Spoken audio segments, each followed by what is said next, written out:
Grandpa, it's 11 o'clock at night. Please, let's do this one more time, and then you can go to bed. I'm trying, okay? Let's do this one more time. You know, growing up, my generation was so much better than this one. Do I sound too angry? I can try and tone it down if you want. Yeah, if you wouldn't mind bringing it down a tad. That would be great. Now, just look around at this generation and their pop culture. Music used to be good. And now it's just all their Mauricerus. And their, Madonna. And, oh, what was that one my granddaughter's always talking about? Beaver! Beaver! Just look at Beaver! If you have any proof that we're going to in a handbasket, look at Miss Beaver! My grandfather, ladies and gentlemen, let's give him a round of applause. Woo! This kid is holding me hostage! You're funny, Grandpa. And to make matters worse, he is the most immature, wackiest kid I've ever known! We're gonna talk later. No, we won't! My grandpa. But seriously now, things are kind of going down the tubes. As a society, our morals are declining. The economy is going down the tubes.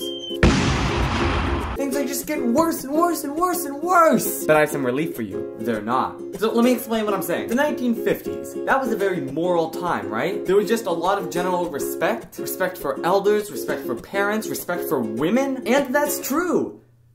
Unless you happen to be African American. Then people were not so respectful to you. And you know, we have this concept of there being the golden age. For us, it may be our childhood, or depending on your religion, it may have been a couple hundred years ago, when everyone obeyed God and God blessed them and everything was good. So tell me, when exactly was that? Sure wasn't the 1800s, sure wasn't the 1700s, sure wasn't the 1600s, sure wasn't the 1500s, sure wasn't the 1400s, sure wasn't the 1300s, sure wasn't the 1200s. You get the idea. So what you're saying is that every generation has to pound through its own issues? Sort of like a mole, whack-a-mole? I guess that makes sense. Whack-a-mole! You know when you have the hammer and you wham, wham, wham. Do they still do that nowadays? Oh, it's such good childhood memories. So, okay, why does it seem like things are getting worse and worse? Well, let's do some researchy things. Which generally just means going on Google. According to Professor Noss, who co-authored The Man Who Lied to His Laptop, now I haven't read that book and I haven't even heard about it until just now, but he sounds smart. He says the brain handles positive and negative information in different hemispheres, and negative emotions generally involve more thinking, and thus, ooh, haven't said thus in a while, and thus we tend to ruminate on unpleasant events and describe them with stronger words than positive ones. In an experiment in which participants gained or lost the same amount of money, the distress participants expressed over losing the money was greater than the joy that accompanied the gain. And you know what kind of makes sense, because survival depends on being ready for possible bad outcomes a lot more than it does being ready for possible good outcomes. And this is called the negativity bias. And it's something that every person has. Some people just have it more than others. I heard that! Well, you do! Grandpa. And now let me give you some good statistics to make you feel better, more optimistic, and hopeful about the future. Now, hold on. Let's go back to the 1970s. Ow.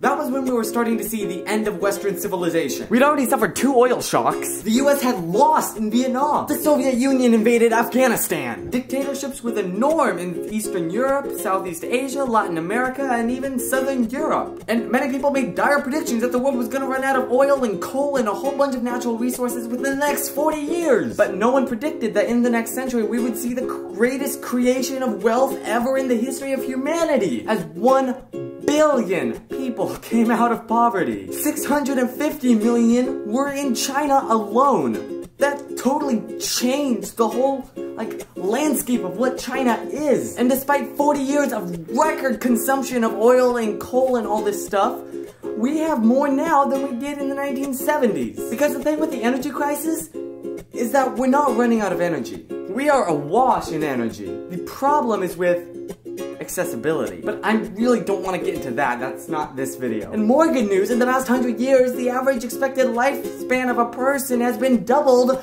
from 40 to 80. average per capita income has tripled, and child mortality rates have been divided by 10.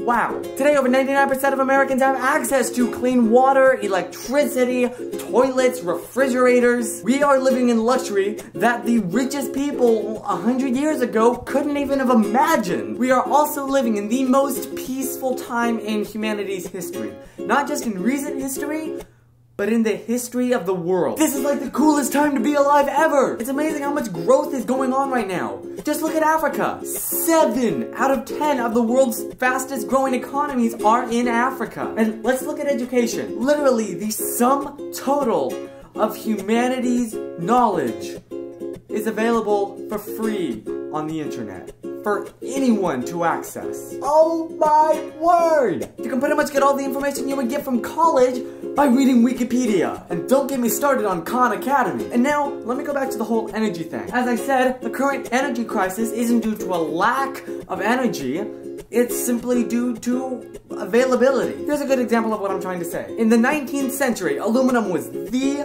most expensive metal in the world. It was more valuable than platinum, silver, and gold. That is why the tip of the Washington Monument is aluminum. But the thing is, aluminum isn't rare. It's 7% of the Earth's core, we assume, and it's the 3rd most common element in the Earth's crust. Now, the issue is that it doesn't occur in natural form, which is what made it so rare. And so, prices dropped like crazy in 1886 when scientists discovered electrolysis,